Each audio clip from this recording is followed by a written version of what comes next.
Welcome everyone to the Sng Experience. We're going to show you life around the shop this week and every week from here on out.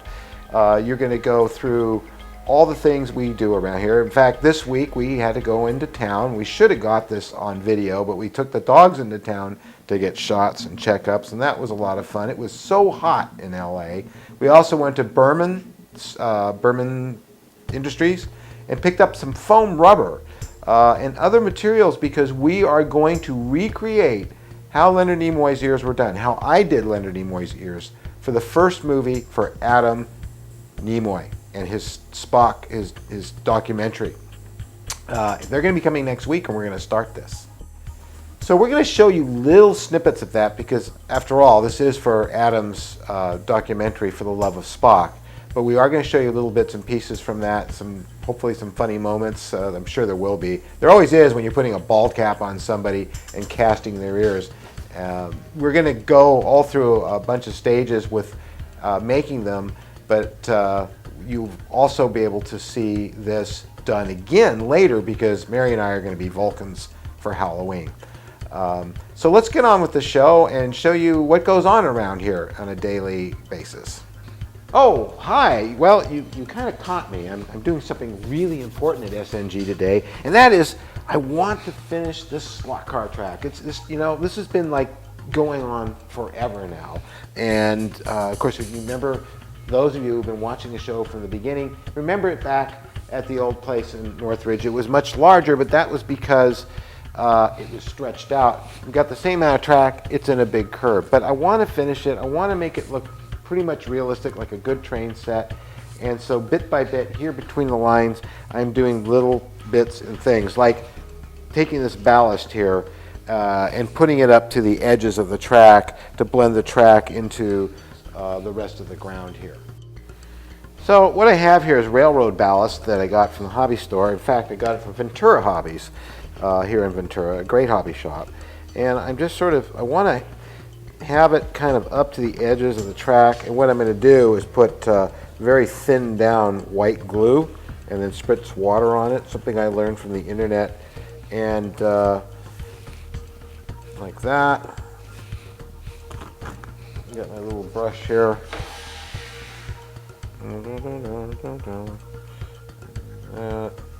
It's the same thing you do on railroad track, but this way, the track's kind of raised up because it's a thick track. This is a Ninco track, and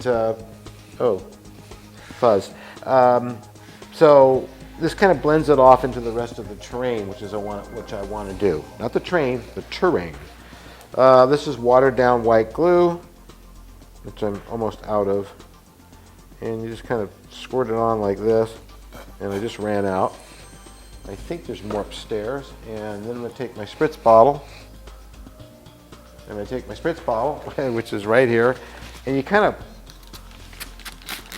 water it down like that, thin it out, because when it dries, it actually keeps this stuff from moving all around. There's a little bit of it that will still move on you, but basically it locks it into place.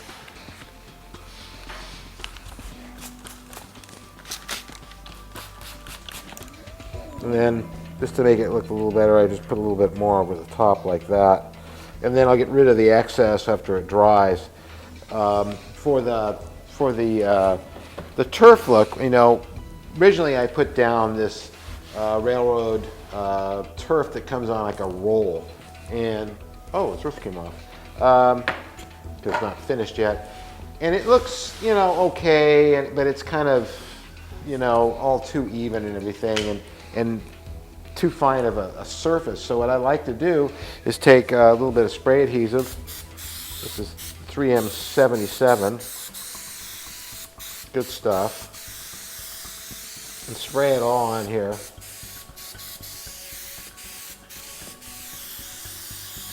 Like that.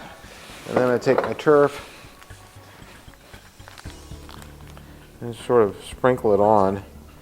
And just the difference is like night and day. Still have a lot of cobwebs in here, which drive me nuts from the hot glue. One of the drawbacks of hot glue are the cobwebs. This stuff will stay stuck to that 3M77, And what I do is also, you can brush it around because there's some that's not stuck on. And I mix it with another color. And this is the stuff I'm using, Sng Designs, I believe is what it's called. They make all kinds of great stuff for model terrain applications, trains, and whatever you want to use it for. Model dioramas, slot car sets. You see I mix a little bit of the dirt in with it too. Gives it a nice look. Now I didn't mean to get it on there, but there's no glue there, so it should be okay. And if it gets on the track, I really don't care as long as it's not on the contacts themselves, which it won't, because real racetracks are pretty dirty. Spread that around, and it just looks so much better. This area here as opposed to this area, I'm going to add some better plants and better trees and stuff. But that's kind of what I'm playing with for now. And then I'm going to go back over and play some more with the Stargazer. It's just fun, and you know that's what SNG is all about. Fun. This is supposed to be fun, and it is. What you see here in my hand, of course, is from the original Leonard Nimoy ears that I did for Star Trek, the motion picture, and these are castings of the original ears that were actually the very ones used to make his ears for the movie in foam rubber. And what I've got over here, of course, are other molds I made from the same masters, which were these original masters here. Of Nimoy's ears. So these are the exact sculpt I did back in 1978. And these are cast out of silicone and they will last forever. Now they're not painted yet. I'm going to paint them with silicone paint, which is basically what we do is take the same material, we thin it down with a special thinner, and we airbrush the same material on because that's the only thing that's going to stick to silicone. And we've got several pairs going on here, and of course they get trimmed. And these are for Adam Nimoy. For the shadow boxes that SNG contributed to the campaign to raise money for the love of Spock. What I'm going to show you now is how I do that. I don't think I've ever showed it before, mixing up the silicone and pouring in the molds, and you can see what that entails. It could be kind of interesting. So what I'm using here to make our castings is Sng RTV silicone, which is room temperature vulcanizing silicone. This is made for prosthetics, and it's very, very soft and pliable, and you can make it much more, you can make it softer by adding certain kinds of other agents to it, but we're just using it straight, and it's soft enough for this application. And it's pretty easy to work with because it's two parts. You've got your base and you've got your accelerator.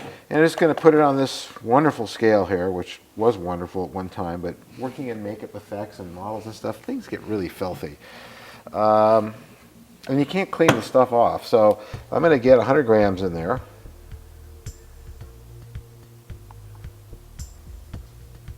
Which goes, 100 grams is not much, so it goes pretty quick. 90 with 100.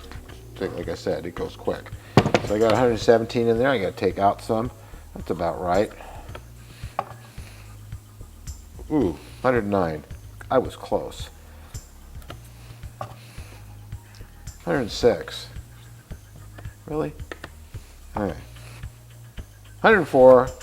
You want exact measurements because you're going to add 10 grams to this because it's 10 to 1. I like to be very precise. Although this is a very flexible material. That's 100 grams.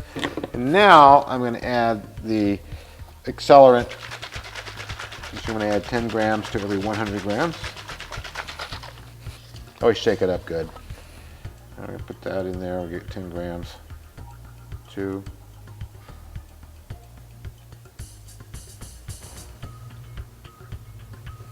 5. 108. 109. 110. Right on the money. Now we're going to mix that up. Try not to have it splash out because that happens sometimes. The accelerant is so thin Sometimes it splashes out. Mix that in really good. This is very, very forgiving, and I really like this foam. Oh, and this is really wonderful. Woodcrafts, 1,000 popsicle sticks for $9.99. You can't beat that deal. It works out to about 1 cent per stick. I get this from Smith Brothers because we go through popsicle sticks around here. Now this is pigment just for silicone. I got this also at Berman Industries. I'm going to add a little bit of that to the edge here and work that down. It doesn't take much to tint it. You can see it's going to tint that up pretty quick, and it's very peach colored. I'm going to add a little bit of red, just a touch, to warm it up.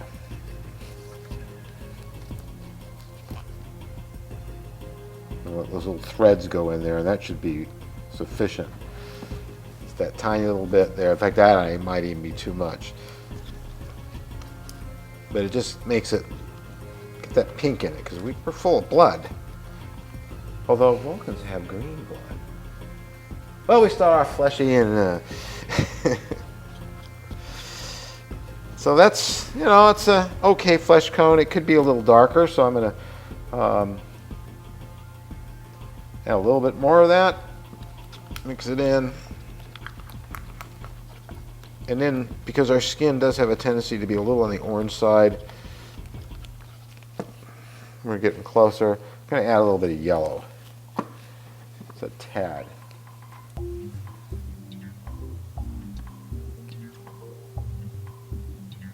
Just a tad. Oh, there we go. Because they get painted anyway, but I try to make a translucent, sort of fleshy, colored looking base to it all to begin with. And that's starting to look a lot more like flesh, so. Can you show us? Yeah, well, you know, and plus, you know, Leonard, even though he was supposed to be green-blooded, he still looked very fleshy. So this, having this yellow in there, gives that little effect of a little bit of green going on. And yeah, there we got a pretty good flesh tone. So now we're going to go over there and put these in the molds. So we're going to take this. Now these are plaster molds made off those same black masters I showed you. What I did is I made another mold off those masters and produced an ear casting from it and cleaned off the seams and made them all smooth and nice. The way we did for the show, what we do is we burn them off with a seam burner and then stipple a bit more material over them to blend over the seam from the 3-piece mold. So now I'm going to take the material and just put it in here, because this will not stick to plaster or stone. It won't stick to anything except itself, silicone. What I need to do is get down here with this pointed popsicle stick, because sometimes you trap air in there. And this material is quite expensive, the silicone. But again, the advantages are if you're a collector and you want a set of Spock ears, the foam rubber ones you paid for $3,000 to $5,000 for on eBay will eventually crumble to dust. Sorry, it's just the way it is. These will never do that. You will crumble to dust first. Well, I won't say they never. But. And that's really all there is to making the ear. Of course, now I have to stick with this for the next 20 minutes while it sets up and kind of keep scooping it up on the sides to kind of get it a little bit hollow in there so I can trim it easily. And despite all the hammerjacking, everything else going on outside, which is part of the Sng Experience, that's how we make Spock ears. So, only after a few hours, boy, does this track look better. I mean, if you go back and look at some of the earlier pictures of this track from several months ago, you will notice that there is a huge difference in what it looked like back then as it does now, because now it has real terrain and the track's blended in. It's got the gravel on the edges for the runoff. Of course, these buildings never were finished. I still need to finish these paper buildings. I'm still going to add trees and things like that, more trees and more stuff. But it's at a point now, I got to go around here. Hi, Rosie. I'm going to go around here. They still, you know, I've got some brick look to give there and some more painting and that kind of thing. But at least it's at a point now where the track's very solid. It's all faced off. The tracks have been cleaned again, so the cars are running really well. And it looks different from all angles. I'm very pleased with it. I can finally start using this track for what it's intended for, and that is fun, racing. I need a little brace right under there, just so that you don't have this dip. Stuff like that, little stuff now. And you know, it can be that ongoing project like the train set. Of course, the main thing is I want to, and I just ordered all the parts. This is the frame from Chris Wright from Beer Dog Racing. This is I guess a CO2 laser cut frame. It's beautiful. Here's the Cooper, which is a T73 body that I'm working on, and shortly I will be able to cast this up and start making bodies out of resin, because I've ordered all the parts, the motor and all the other stuff that goes on that, to finally build that car, and then we're going to finish off the videos with running it on the track. So what I'm going to do now is run another set of ears, but before I do that, I got to pull these out. And you know, this silicone is quite strong considering how thin it is on the edges. And basically, to get it out of the mold, I just do this and try not to tear it, which sometimes that happens, but very rarely, because it's a very hardy material. It just comes out of the mold like that. And there's an ear. So we're going to take all these out and run some more. I figure I'll give you a little show here. We'll run the cars. Now these cars are not scaled by any means.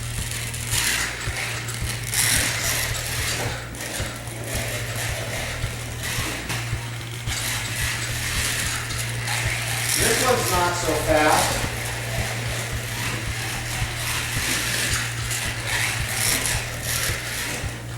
Really cool, and the lights are off.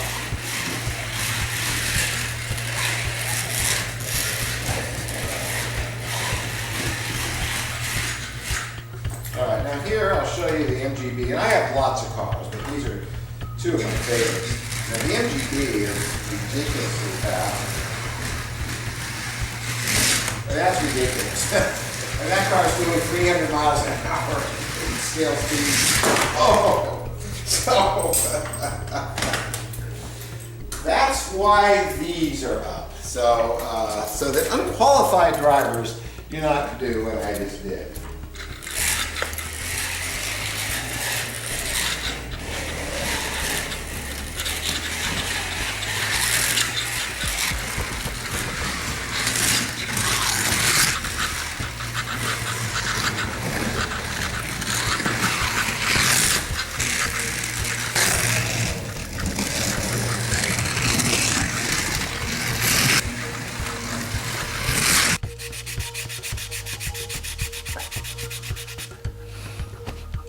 Well, nothing like sanding and filling with squadron putty.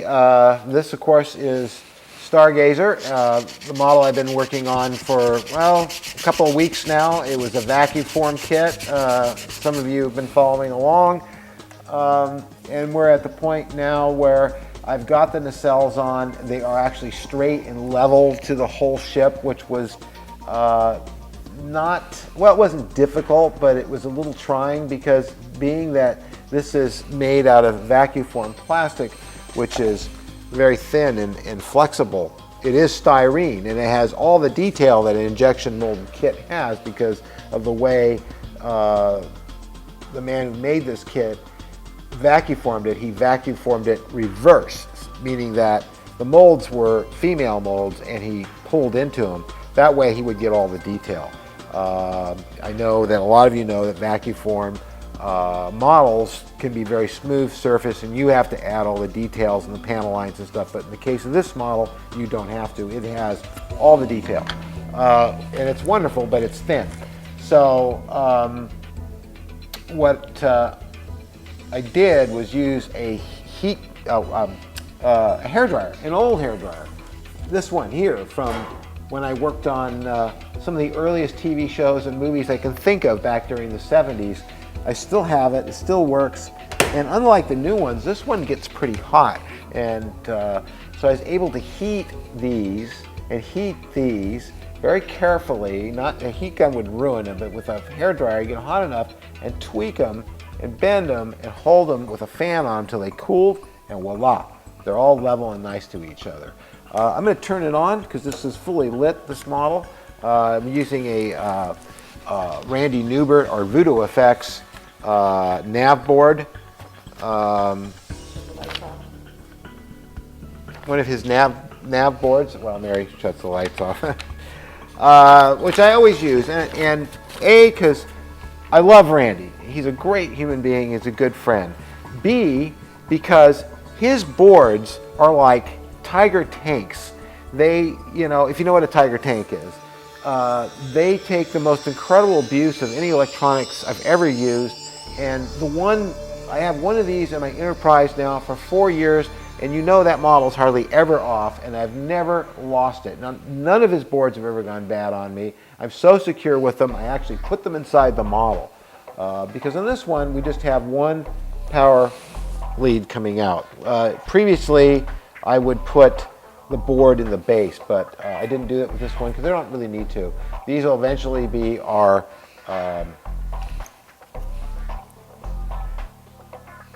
impulse engines. There it is. So, but as you can see, probably this is very well lit up. The windows are all nice and diffused now because of the material I used behind them to diffuse them at such a small size. We have all the strobes pretty much the right place, and my favorite part is how well this registry light works. You can't tell here because of this overhead skylight we have, but if I shadow it, this lights up the entire registry very, very well. I did tests before I actually put it on. So